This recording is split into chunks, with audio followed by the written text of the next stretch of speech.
লাল বাজারে গলির মোড়ে পান দোকানের খরিদ্দার, বাকের আলীরা দূরে মেয়ে নাম ছিল তার গুলবাহার।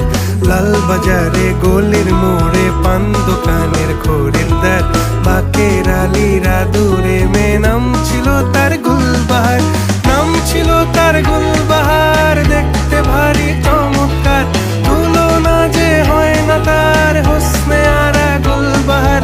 বাকের আলীরা দূরে মেয়ে নাম ছিল তার গুলবাহার।